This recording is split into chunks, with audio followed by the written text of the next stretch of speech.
Hello and welcome to the Women Changing the World podcast. I'm your host, Olivia D'Souza, and today I'm chatting with Mel Homewood. Hello, Mel. Hi, how are you? Good, how are you? Great. So, we've tried a few times to get together and we're finally here. So, it's so great to finally see Yeah, you too. you. So, congratulations on being a published author in the Women Changing the World book. Thank you so much. I'm still pinching myself. And congratulations also, you've got some other news. You've become an auntie. Yes, for the update time, I've lost count. But yeah, my very dear sister has had, quite a bit of trouble having children. So yeah, Alexander is just a blessing to the family. It's gonna make me cry. But yeah, I'm just so proud and he's so beautiful. I haven't seen him yet because he's 500 k's away. And they are inundated by lots of people who've been longing for him. So I'm just gonna wait my turn patiently. I'm so happy for you all. All right, but today's about you. So, can you tell me all about Mel Homewood? What's your story? um well, before the book, I thought, what is my story? And then I think I've kept a lot of my story buried, I guess you could say. And then when I was asked to be in the book, I thought, oh, why not? It'd be good therapy. And it was great therapy. I've been on pretty much a high ever since. Natural, obviously. Um, and there was a time, when I thought, oh, I just can't do this. My story's, nothing compared to others. But, we all have story. And I said to Peace one day, I don't think I can do this. And she said, we all have bad days, Mel. And I was like, yeah, we do. So I went home that night and as soon as I started writing, I just felt liberated and free. I come from, what I thought 4 years ago was, I thought that my mother had given me away, which wasn't the case. For 40 years, I thought that. And then 4 years ago, I met my mother and, it wasn't the story that I thought it was. So it's, I just thought, why not write my story and give people, a bit of an insight or, inspire a foster child to realize that they can actually do something with their lives. I've always thought I'm just a chef, I'm just a mum, I'm just a cafe owner, but all those things combined are actually really hard to do. So it's something to be extremely proud of. And I think, we can, I think as women and as mothers, we can put ourselves down a lot, or not think that what we do is significant and bloody well is. It is. It's huge. Any one of those things is huge. So, you only found out 40 years later. So, let's start at the beginning. What happened to you as a Um, child? yeah, well, look, I was, my parents were in the 70s. They were 70s kids, doing 70s things, and I'm a result of that. Yeah, my mum had only just turned 16 when she had me, so that would have been huge. Like I look at my teenagers now and just think, how did she do that? So I guess as I've gotten older, I have a more of understanding, like of where she would have been at her age. Um, and yeah, it was pretty much shunned upon. They lived in a small town, and even though my grandmother was really supportive, I hear that my grandfather wasn't. So she bounced from friends' houses and relatives' houses that loved and adored me and looked after her and us together, because she was a single mum. And yeah, look, by the time I think I reached about 6 or 7, she'd found a man who gave her everything. And he had the house and the car and the boats and he had everything, and he and no doubt he loved her, but he liked me too. Hence the fact that he molested me, and that I think that just broke her. She would have been 21, 22 at the time, and I think it was just all too much for her, and I couldn't even imagine dealing with it that kind of thing now at the age of 45. So, I think she handled it best that she could. And I think she was surrounded by people who didn't have her best interest at heart, because her friend decided that, she would run to DCP and tell DCP that she was a horrible mother. And she was no good at looking after me. So I was taken away. Oh, my Um, goodness. yeah. So by her friend, and that just breaks my heart because, But in this day and age, we have friends who support, love us, and, have our best interests at heart. Um, unfortunately, her friend I was made a ward of the state, and her friend fostered me. And it wasn't out of the good interests of like she loved me, or it was all about the money. And even as a kid, I remember, oh, DCPs, we're getting DCP check today, or we're getting a food stamp, or, we're going to get clothing today, but you're not getting any. I'm getting them for my kids. Do you know what I mean? It was really like, all these horrible things that happened. I'm like, how could someone do that? It was your mum's partner that molested you, Yeah. and you were only 6 or 7? Yeah, I was 6. Yeah. 6, and you actually, how did your mum find out? You told her? Um, she had said to her friend, one day, I think this is happening. And um, her friend said, well, you've got to confront him. Anyway, I remember it vividly. Mum went to get Red Rooster, or I think Kentucky Fried Chicken one day. And, he did it while she was gone. And then when she was very house proud. So when she got back from, getting dinner, she noticed that my room was messy. And she came into the bath and she said to me, what happened when I was gone? And I had already been informed that, like if I had said anything, that he would kill my mum and my brother and myself. So it was, it was a long time coming, but I felt like I just had to tell her, because from the look in her eyes, I felt like she already knew anyway. So I just told her, and that was it. Like he went crazy, and yeah, pretty violent towards her, and yeah, nearly killed me. And yeah, it was pretty awful. But it's like Uh, it's part of my story. So so many kids never tell, and no one never knows, and their parent and their mother, the mother, because usually, well, the parent, if they go and confide in the mother, a lot of the times they don't believe, or so your mother picked up on that, so that's one thing. yeah, yeah. Uh, So so you got taken away from the person yeah. who was protecting you, and not what happened to him? She kicked him out, did she? Look, she never really spoke about it, and I guess that's probably a strength on her part. Um, because like what 6, 7 year old needs to know where they've gone. But she did tell me at one stage that he did go to jail. So I'm not sure whether he did or not. But yeah, but apparently he did it to many children before that as well. So yeah, just you know you don't like to think that there's people out there, but there is. Hmm. So, okay, so she tells a so-called friend, and the one that actually protected you is the one that you get taken away from. Yeah, Okay. yeah.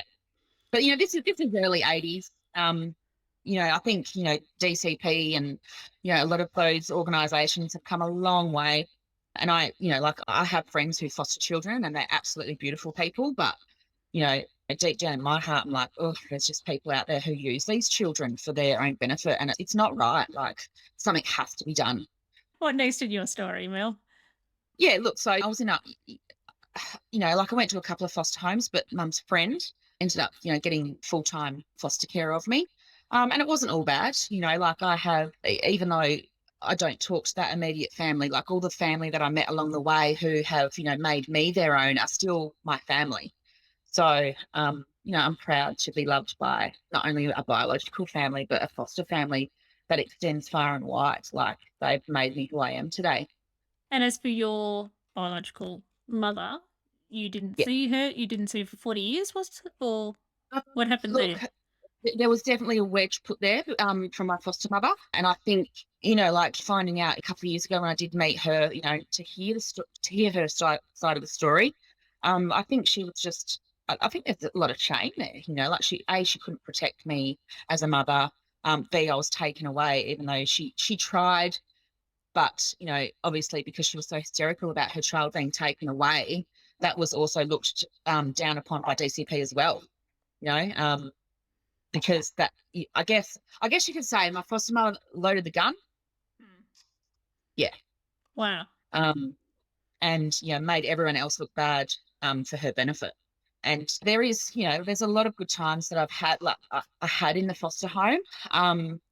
But then like I used to see my biological family every 2 weeks, and I loved that. It was my connection to where like my groundings, I guess you could say. When you say your Half biological parents, your biological family, but not your mum? grandparent.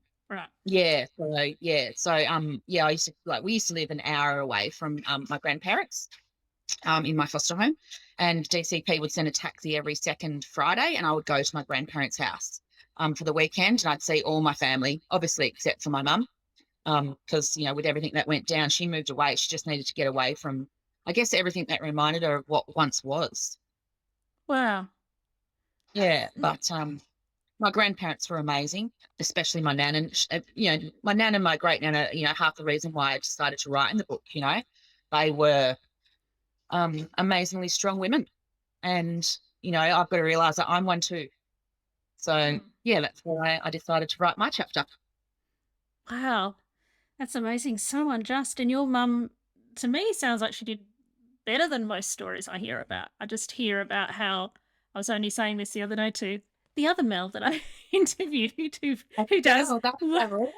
the other Mel who is a child protection worker and Yeah, social worker and supports people. And we were talking about how children have to tell 9 times before they get anyone to believe them.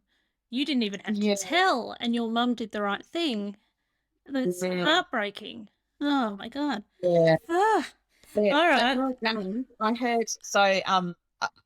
So there was two instances. There was one when Pete said we all have bad days, Mel, and then I heard Mel James I heard her on something. I can't remember what platform it was. And anyway, Mel James told her story, and I was like, she's the reason why I need to be in this book. I can do it. So yeah, I can't wait to meet Mel one day. Yeah, you Beautiful definitely Mel. would. Yes, Mel's.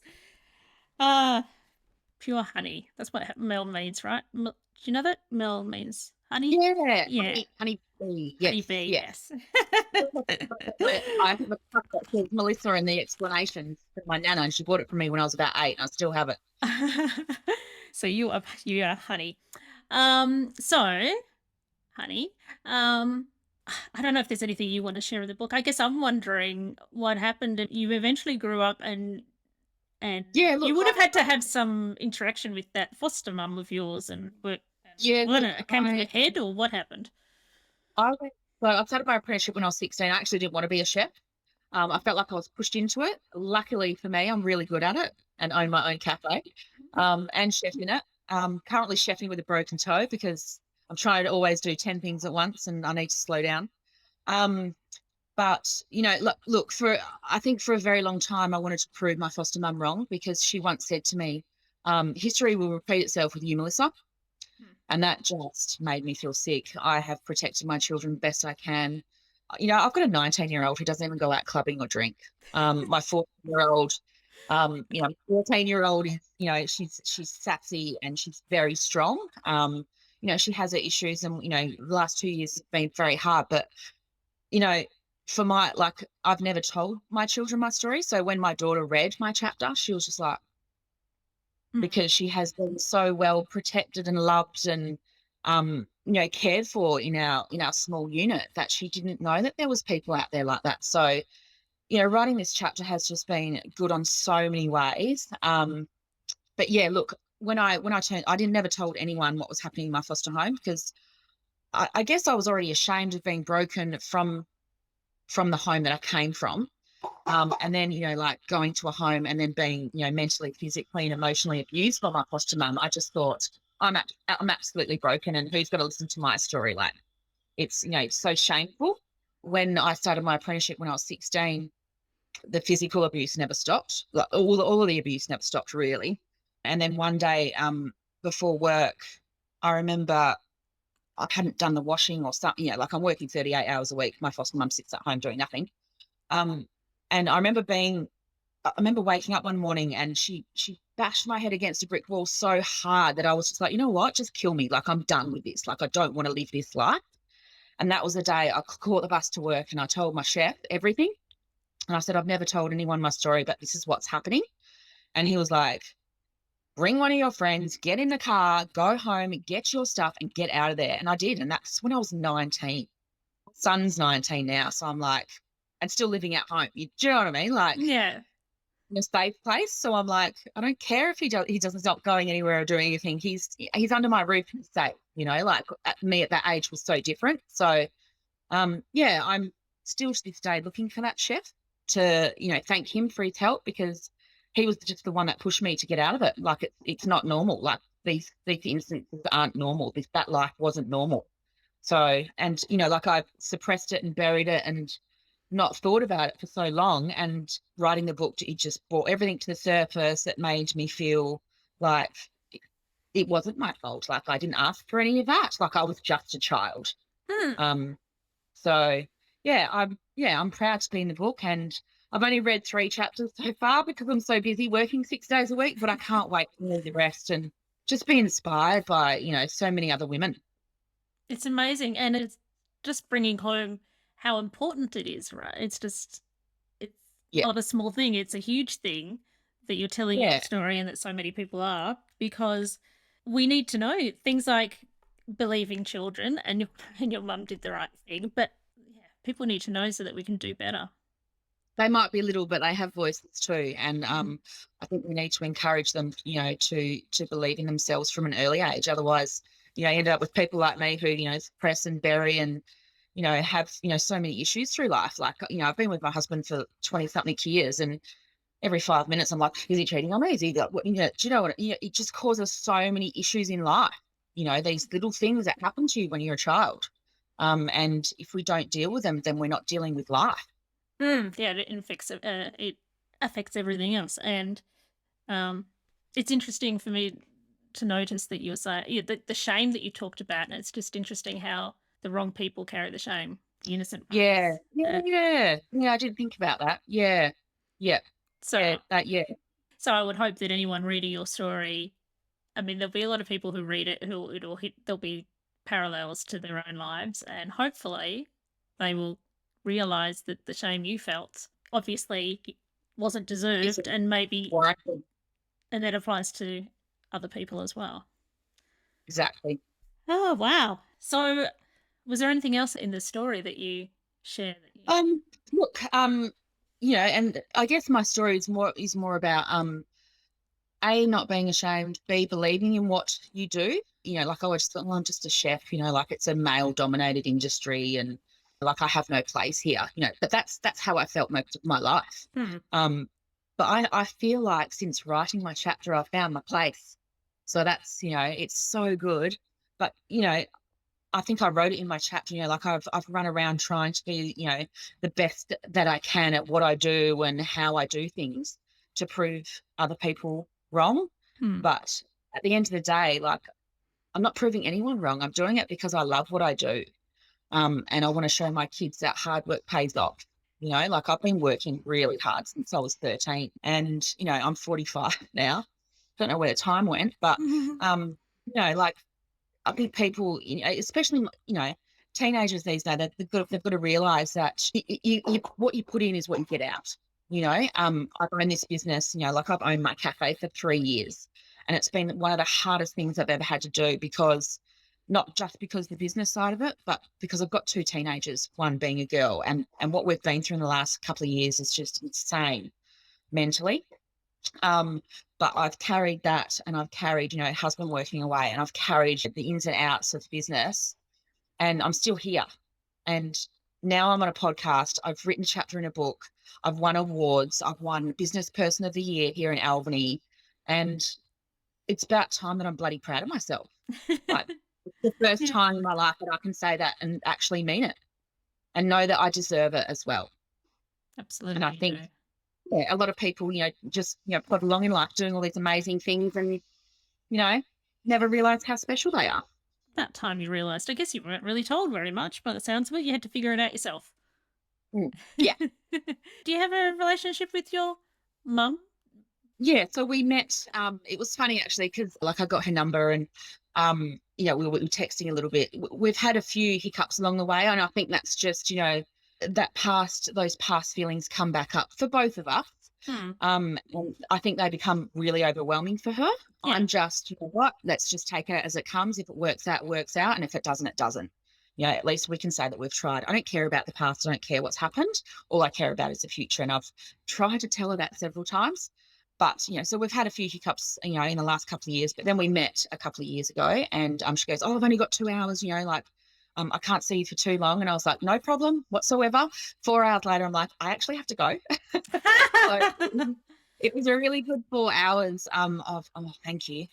Oh, my beautiful girl just bought me a coffee. Oh, It yum. was an amazing 4 hours, and it was a big eye opener for me because I don't know. I guess I was, it was beaten into me that she was such a horrible person, Mm, and she's not. mm, And, yeah, so we text a little bit here and there. And, I've tried to, tell her about my daughter's, like issues, as being a teenager and, self-harming and anxiety and depression, all that kind of stuff. And I think she wants to, like help out, but I guess there's always that thing, what if we do wrong, or what if I say the wrong thing? But I know that I can always text her, but we haven't got to the whole, ring each other and, chat yet. But, look, time is still there. So I'm still hopeful. mhm. It sounds like she has probably a lot of healing to do. Absolutely. Yeah. And I just wish that she would, yeah, she would do that. It's just really bringing home to me the importance of telling stories, because you're telling that story, and I'm thinking of also Lee Hurl telling a story about someone coming out of an abusive relationship and how therapy was so important, and that might be something that helps. But wow, you've come a long Yeah. way, and it sounds like your mum's coming. She's making progress. It's these things are not Absolutely. easy. Yeah, Yeah. Yeah. she believed you. I think she needs to remember that she's the one that believed you. Oh wow. All right. So, that's an incredible story. Is there anything we left out before we wrap up? Is there anything you want to share? I think we could probably talk for hours. We could. I love talking to you. But my cafe opens up in 9 minutes. Okay, so we'll wrap it up. So, yeah, I guess, yeah. So, maybe would you have a message to anyone who's been through something similar? Oh, look, I think my message for anyone who's been in a similar situation is the shame's not yours. Hmm, Really isn't. true. And if anyone wants to find you and connect with you, how can they do that? Oh, I'm on social media. Um, Always drop me a line if you need, if anyone wants to any advice or help. Always, I want to help people like the people in my life have helped me. So I think that's the biggest part, of me being in the book. If there's anyone out there who's been in a similar situation, like I'm all ears. Shoulder, phone call, scream away, like I just want to help other people who've been in a similar situation. Yeah.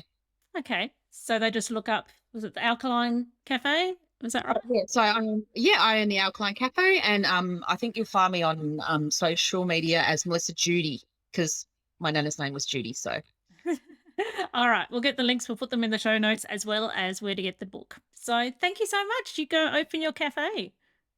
yes, thank you so much. You have a good day, and it was great finally catching up with you. It was great.